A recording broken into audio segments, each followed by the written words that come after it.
Pemeriksaan kartu penduduk ini digelar Dinas Kependudukan dan Catatan Sipil Kota Makassar bekerja sama dengan Satuan Polisi Pamong Praja Kota Makassar terhadap ratusan penumpang yang baru turun dari kapal motor Ciremai dan kapal feri Jetline asal Bau-Bau dan Kalimantan di Pelabuhan Soekarno-Hatta, Jumat petang 15 Juli.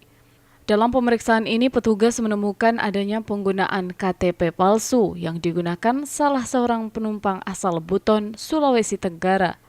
Selain itu, juga ditemukan masih banyaknya penumpang yang belum beralih ke KTP elektronik dan masih mengantongi KTP konvensional yang peruntungannya sudah tidak berlaku lagi sejak 2014. Untuk kepentingan administrasi kependudukan, para penumpang yang tidak taat administrasi ini pun selanjutnya didata. Untuk KTP palsu, Kadis Capil Makassar, Nilma Palamba mengatakan pihaknya akan melakukan penyelidikan terkait penertibannya. Sementara untuk KTP konvensional, Nilma mengimbau untuk melakukan perekaman data kependudukan ulang. Ini adalah kegiatan pengawasan dokumen kependudukan. Nah, pengawasan dokumen kependudukan ini sebenarnya bukan hal yang baru kita lakukan. Hampir setiap bulan kita lakukan ini di pasar, di mal, di tempat-tempat kos. Nah, ini kan kita kaitkan dengan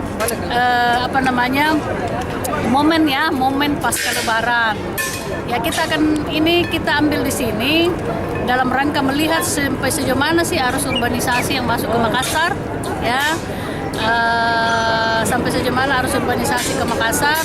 Ini adalah kegiatan merupakan salah satu kegiatan uji petik terhadap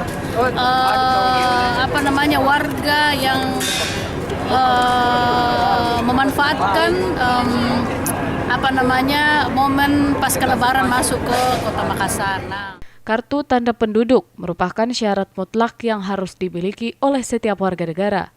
Selain sangat membantu dalam rincian jumlah penduduk, juga untuk menegaskan masyarakat memiliki tujuan pada suatu tempat. Ilham Syefi, Fajar TV.